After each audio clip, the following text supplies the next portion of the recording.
Welcome back to the channel. Look what I got. The Oceanus OCW-T400TD-1A. This is the third and last Oceanus to be ana-digital. As you can see here from the catalog that I made, there's 4 variations, and this is a thick boy. Mostly the manual, as it has a lot, but we'll get into that later. If you've seen my previous Oceanus videos, I've shown you this watch before, and I've shown that it was damaged here, and all the way here, and you can see that it's not perfect, but I fixed it. You see? You wouldn't be able to tell the difference if I'm wearing it. But, you know, I'll show you some close-up later. I also want to show you this. This watch came in the box, original box. Check out this nice little box here.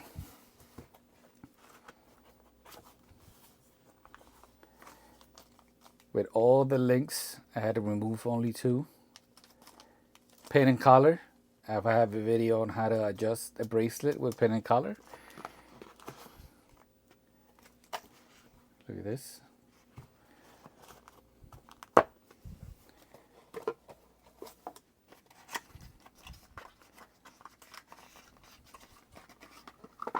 Here's the manual.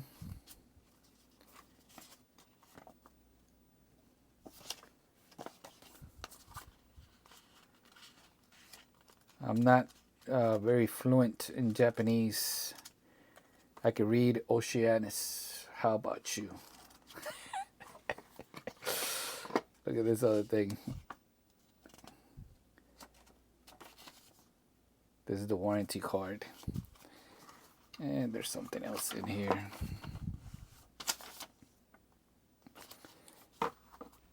Oh, and there's something else.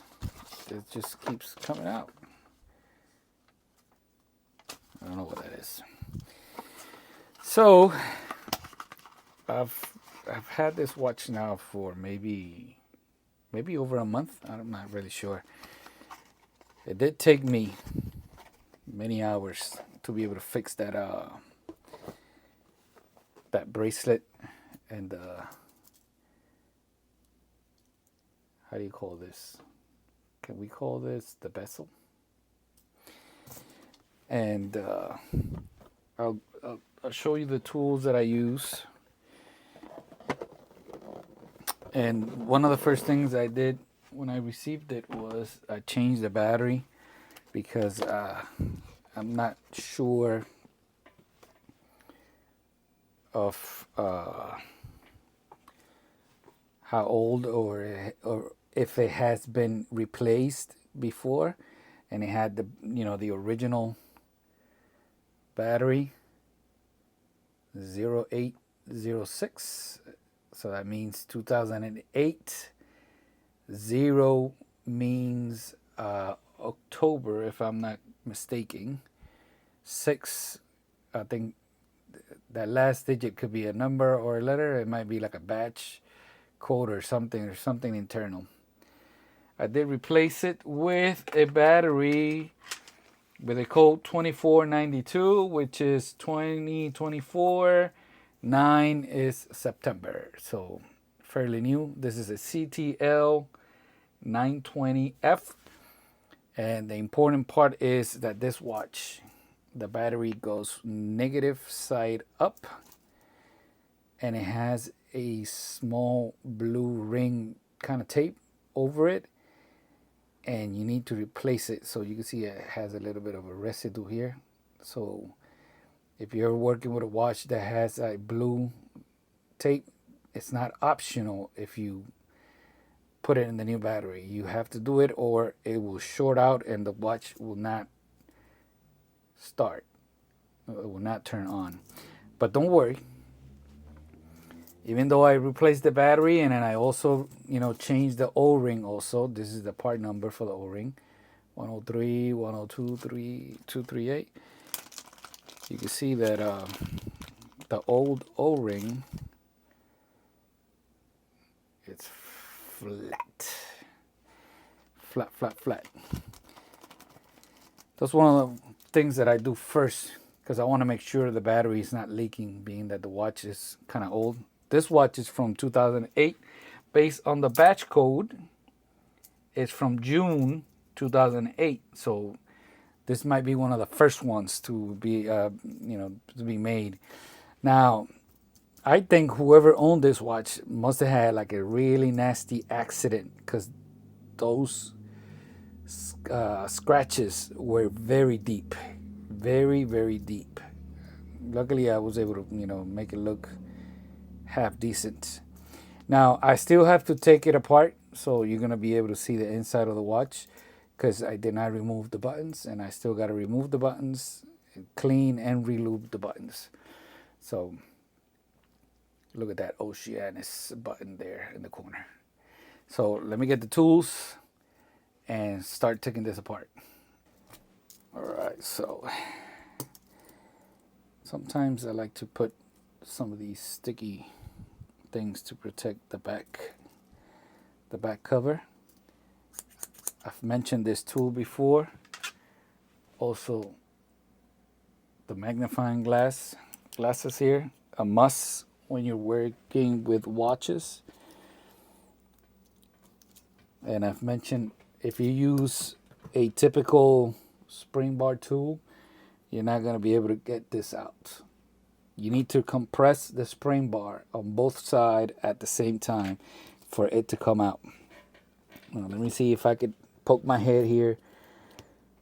And so this uses a 21 millimeter lug width. So what you need to do is, you can see I have it set to like 24, 25 because I need to make sure that it's wide enough. And do not press here at the front because you can see it gets locked up. You need to press here in the middle. You can see I'm compressing. I think I got it. Boom. See how quick that was? Now I can remove this.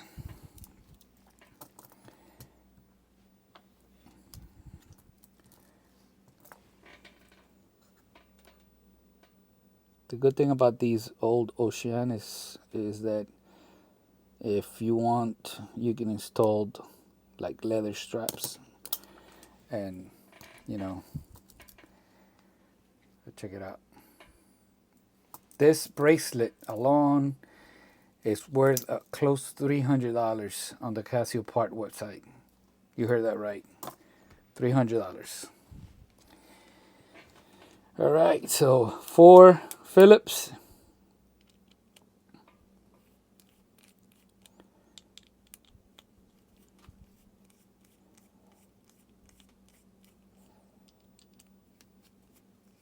This watch is complete titanium.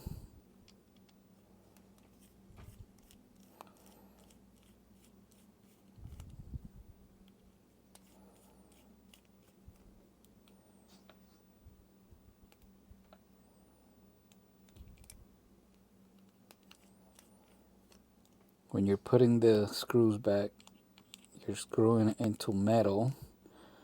So you have to make sure that you're not cross-threading. It's not like a G-Shock that you're screwing into resin. So here is the back cover. You see that little scratch? When I first put the battery in, I was going crazy because it didn't have any sound. But more on that later. And I thought it was not making contact with the piezo. All right, so here's the new O-ring here. So here is the new battery installed. And here's that little blue tape that I was talking about. And let's see how the negative side goes up.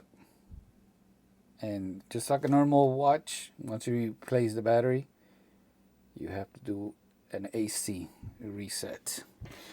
When working with these watches, make sure your tweezers are not magnetized, or any tool that you use. Let me get my pick here to see if I could remove this here.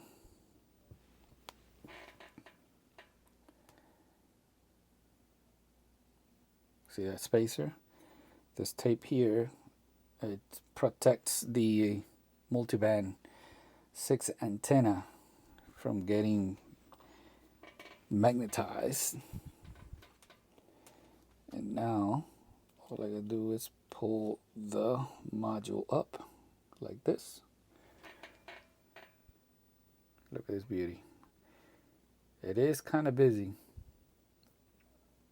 but we're gonna explain it pretty soon. Here it has more protection to protect the antenna, as you can see. And now let me remove this first button here.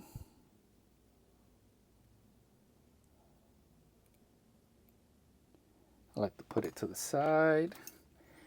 Coming in with my tools here. And sometimes the C-clips are like really short on the top, so that's why I grab it with this area right here, and it almost never fails like this. Now the trick is not to let it go, because right now it's locked, but once you open it up, sometimes that C-clip goes flying. So what I do, I have some Barodico here, and I just stick it in and then open. See? And it's perfect. So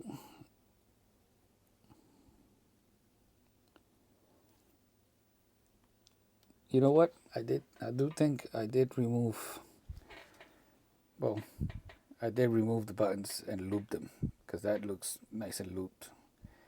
My brain doesn't work sometimes, so you got to see it.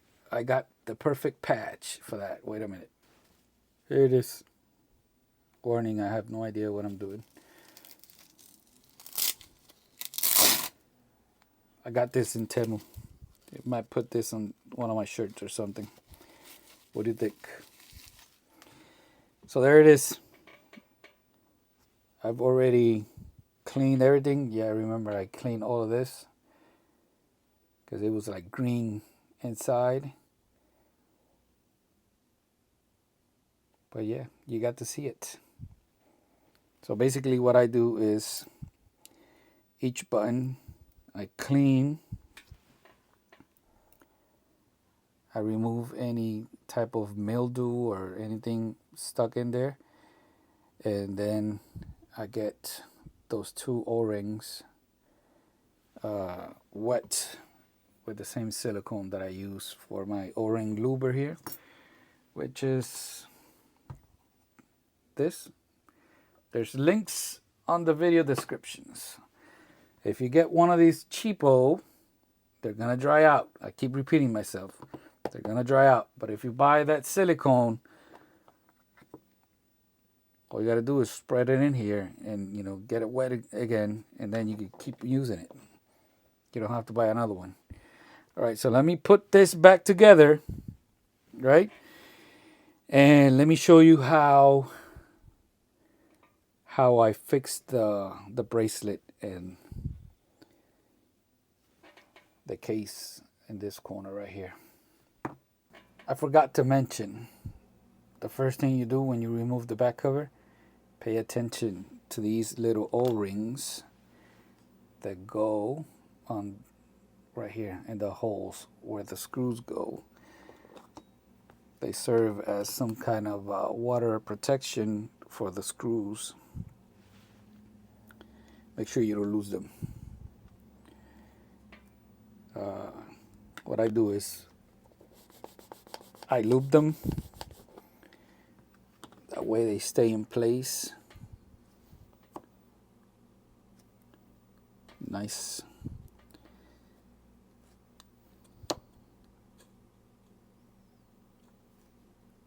O-ring, nice and lubed.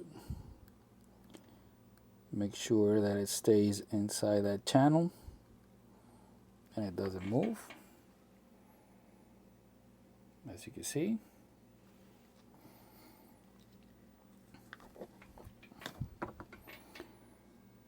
Now, make sure you have the correct orientation for the back cover. That's not what happened before. And make sure you are aligned, that way you don't end up moving the back cover or the O-ring is going to move. So I like to put it like this. Look at the top, the bottom. If those two look pretty good, then I just let it drop slowly. There. And grab the first screw. You can see they're like black.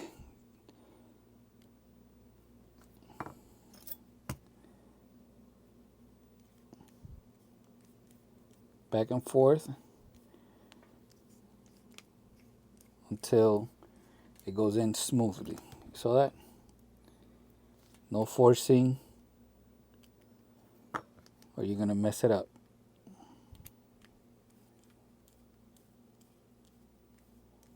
And I'm applying pressure with my thumb here, but I'm not applying super strong because it needs to be loose enough for the back cover to move slightly. That way the screw could find the center. And you saw that I did them cross. That is the correct way on how to do them. See, now this one goes in pretty easy. And of course, make sure you have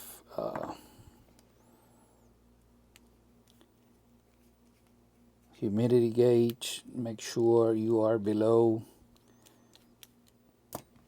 50% humidity. Right now I'm at 38. I got the heat mat going. There's a heat mat underneath here.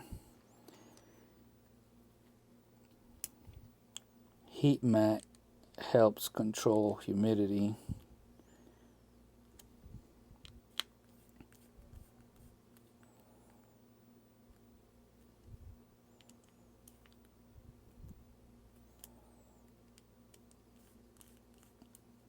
If you open up a watch, if there's humidity is above 50%, what's going to happen is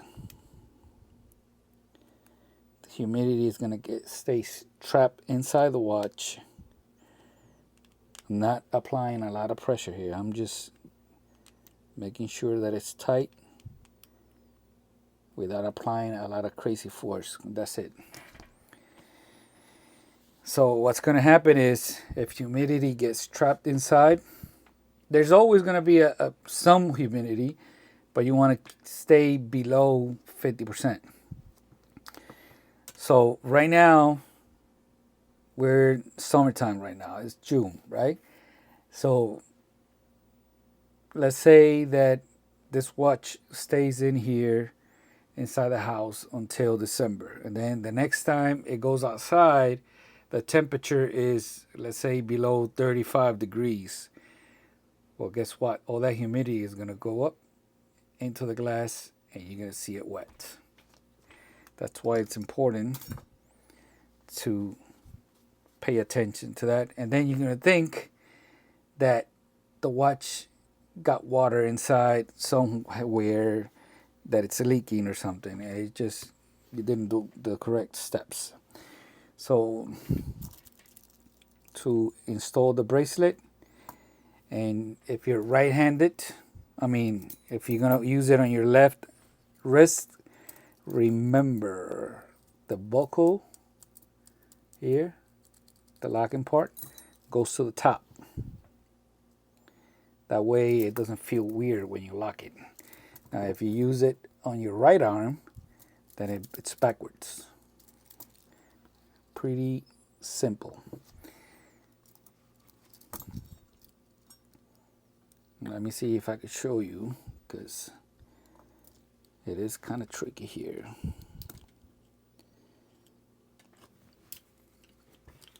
To put it back on. All right, so let me see if I could zoom you guys in so you can see. Yeah, I think that's close enough. So I'm trying to keep the bracelet here close to the watch, as close as possible.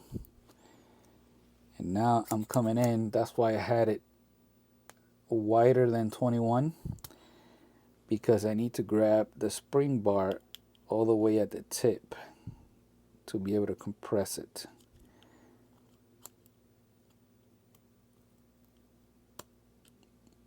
Boom. That's it. All I need is to get it inside.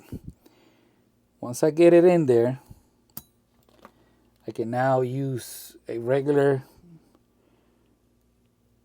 spring bar tool and just guide the spring bar into the hole.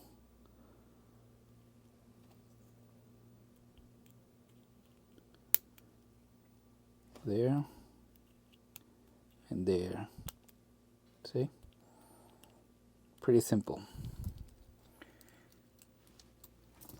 The trick is magnifying glass.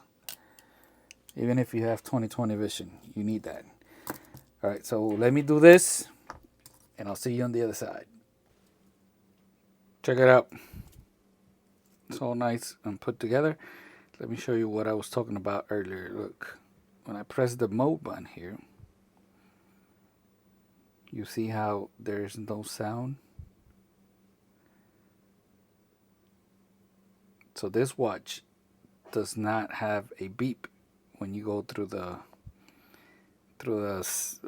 different stages here. But look, so it does work. It just doesn't have a beep when you go through the mode sound.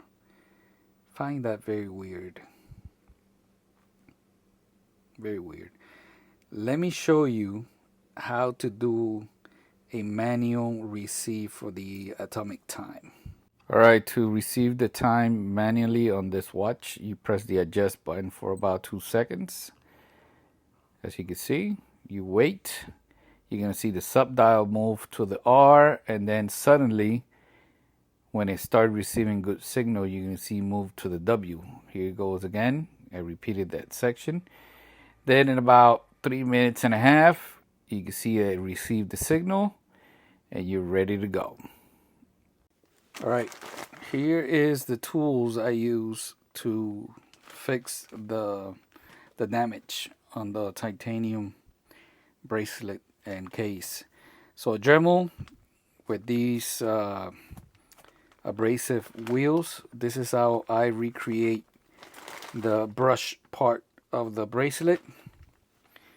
I have here Blue Magic to polish. Before doing the brush, I polish everything, make sure that everything is nice and polished. You're gonna need an assortment of sandpaper. I also used this tool here. I think I bought this a long time ago.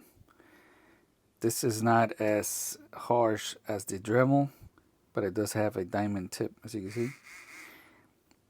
I use this, and let me explain why. In order to fix like deep scratches like that, there's basically two ways that I know of. You either solder into the hole, right? But that's expensive, and I don't own any of that machine. At that point, I might as well buy the new bracelet at $300. And then the hack that most people do is you use something like this, and let's say that this is the scratch. Well, you will come in like this. You can see that this is safe for the skin, and you would open up the scratch and make it wider, right? That way it would be easier to erase. And then it's gonna look kind of nasty. Then I use this tool here. I think this is used for like polishing dental fake teeth and stuff like that. They're made out of silicone. This here is the most abrasive, and this is the less abrasive. So that works pretty good, but you know, don't sleep. You know, got to move around, or you're gonna create a worse damage than what you already had. So you need to try at your own risk. Let me show you some of the pictures before and after. All right, so this is how the bracelet looked before I started. You can see the buckle was kind of scratched a little bit, not that much. But here on top, it's where the big damage was. Here's a screenshot. You can see the scratches were very, very deep. And this is how it looked after using that mini tool there. It looks bad, but that's basically what you got to do to widen the damage area. All right, so first round with 600 grit sandpaper. And this is how it looks after doing many hours of work with different tools here. You can see the buckle looks a little better. And now I gotta tackle the case here. You can see the damage. It was kind of difficult because I wanted to make sure I didn't damage that sapphire crystal. So on the case, I only used those dental tools because I wanted to make sure that I did not damage the crystal. I just went slowly, you know, around the scratches, trying to slowly erase them around the bezel and in that corner. And there it is. I think it looks pretty good. I think it just looks like normal wear and tear for a watch that's from 2008. Let me know what you think. All right, so before going into the catalog here, let me give you a quick walkthrough that everything that's going on in this dial right here. So first press of the mode button, you get your world time. You can see the sub dial here. The white part is pointing towards WT, which is world time. Now you can adjust this sub dial and this one. And there's a HS settings where you can control the minute and hour hand plus each of these sub dials if they are misaligned. So for example, if you want the blue to be the indicator, you could, on the setting, you could change it because it goes to charge. That should be the 0 point. So the white part should be pointing to charge when you're doing the setting. You could change it and point the 0 if you want to change it. Now, this other sub dial here is going to always give you whatever time you have here in the world time. So the bad thing is that like right now, if they are in the PM and you're still AM, you need to do that calculation in your head. For example, let's see if we change it here. You see how it's moving? That's the light. So you can only go one way.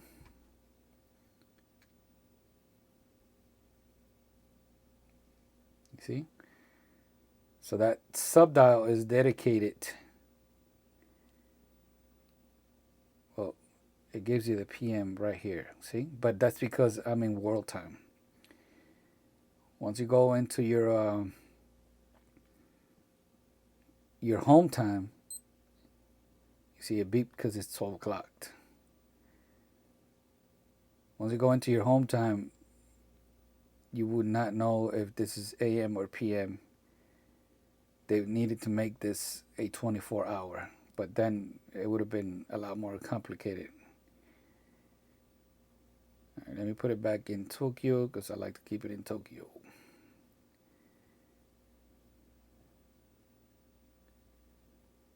That's all the cities. And if you haven't noticed, it does not have a seconds hand. That's why it has this big part here for the seconds. Now the next press, you get the stopwatch. No beep. Saw it? Stop again here. You reset with the top left corner, which is the A button. Next button is the timer, right? And then that 5 means it's going to repeat 5 times, but you have to activate it by pressing and hold the adjust. You heard the beep. And here you can set the time, right? And here's the repeat. But I'm not setting the time, nor the increasing the time here. Then here are the alarms. I have the signal on. I can turn it off here. No, I can move. Alarm 1, alarm 2, alarm 3, alarm 4, snooze. So if you activate snooze, you're going to get a signal here letting you know. Signal. So by this press, I can turn it off. I just turned it off. Press it again. And look at the subdial, how it went to the battery gauge. So it's letting you know that it's high, right? It's 12 o'clock, so it's trying to receive time. Let's stop that. And from the little video clip before, you know that R means that it's going to receive. W means that it's receiving a good signal. So you're probably wondering what is T2. As I was going through the sections, you probably noticed that this hand was going towards stopwatch, timer, and alarm. Let me do it again so you can see it in case you missed it. World time, stopwatch, timer, alarm, and back to home time. So you're probably wondering what is T2. T2 is a second time. But on, like, you know, other watches that you can set it to whatever time and it's not really a time, you basically got to do it manual. On this watch, pressing this button, you can see I have it set to London, right? And if I use this watch for traveling, and let's say I'm traveling to London, I already have T2 set to London. So all I can do is press this, and it'll go to T2. And then the world time, which is this right here, is Tokyo. Now you need to know, like I've mentioned before, I need to know if they are AM or PM at the moment. Now to go back to your T1, time 1, you press it again. You can see it went to T1 and then back to H. You saw that? And then to set the time manually, press and hold. Keep holding, and there. If you let go, it's going to try to do the manual receive. Here you will select your city. This is auto DST. Yep, I let the So atomic time synchronization set that 12 or 24 hours, seconds, the time, minute, year, month, and day. Power save. When it goes into power save, this dial will go right here. And then press this to, you saw that it went in. Let me show you again. Nope. See, you gotta press and hold, or else it's gonna try to go into the atomic time keeping. All right, so you press again, it's gonna go into T2. You could change that here. Press it again to exit out. And once we get into the manual, I'll show you how to get the HS set to fix the hands in case they are out of sync. So of course, I'll leave you a link down below. Let me unplug the heat mat because the watch is already closed. I'll leave you a link. That way you can download this and read it. So these are the 4 different models. There's only one, this one with a positive display. And as far as I know, there's only one watch that has this module. With the previous Oceanus that I've done, the first and second ana-digi watch, they've taken the module from previous Casio watches, like the first this one, the first Oceanus, the module comes from the Wave Ceptor line, and the second, the module comes from the Lineage line. So they just improve the module for the Oceanus, but it's based on what I found is this module was created specifically for the Oceanus line. Now I'm going to show you another watch that came after this that is very similar but not the same. Here you can see that I have information here. The watch is titanium. All of them are titanium. All of them have sapphire with AR coating. Some information that I was able to find on the internet. And here is the manual, where the manual starts. Let me find that page and I'll be back. All right. So before I keep going, I found here, it does have auto light. You can see here the picture. So it basically says you hold down B button until that turns on. Let me mark that. See auto light there. Hold the B. And there it's on. We'll test it out later when I turn off the light. And look at all the pages here. And this is the page 66. Hand home position correction. It has a setting where it could do it automatically.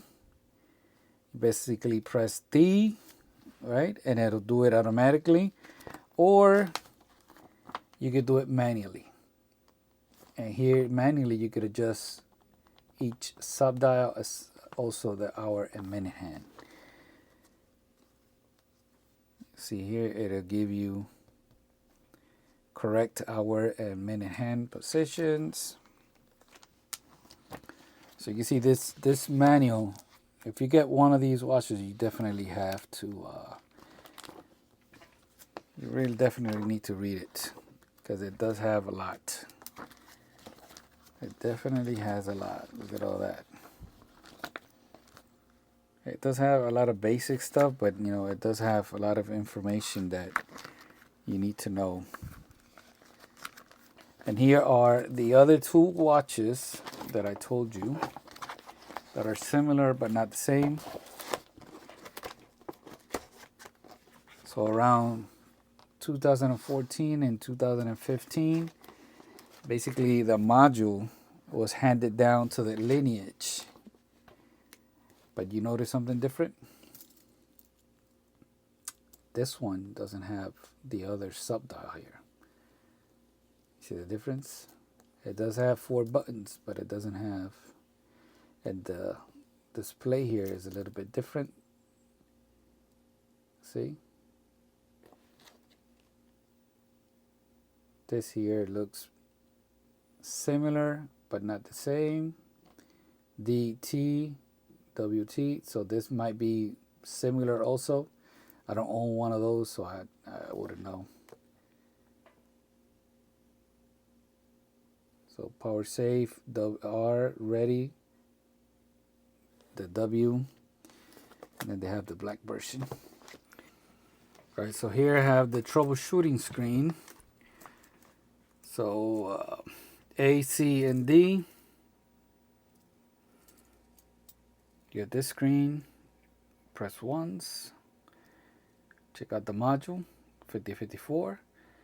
When you get the module number that it's in the back, it usually means that module was made specifically for this watch. It wasn't made for a previous model. That's the time zone I'm in. And about 5 clicks later, you get to test the solar panel. Cover it up. 08, it means it detected a change. All this area here is the solar panel. So you exit out. A, C, and B. You get the tilt sensor. Tilt the watch. You get all 8. That means the sensor is working properly. And then B, C, and D. You get to see the antennas, like where it can receive reception. J, Japan 40, 60, Japan 60, U for the United States 60, G, Germany 77, L, I think that's UK, B01, I don't know what that is, D, don't know what that is. If you press this one, I think it is, you get SPL here in the corner. Don't know what that is. If, let's say you're here or whatever, it doesn't matter where you're at, and you press this button, it goes blank, and then you press it again. Now it says it up here, and I think if you press it again, let me see if it's this one, J. Let me see. No, that was it. That was it. So to check the last time it received time, because I already did it, you press once and let go quick. Get, and it gives you what time it received and the date. So the only thing left for me to do is to show you the loom. Check that out. And that's the light. It's nice and bright.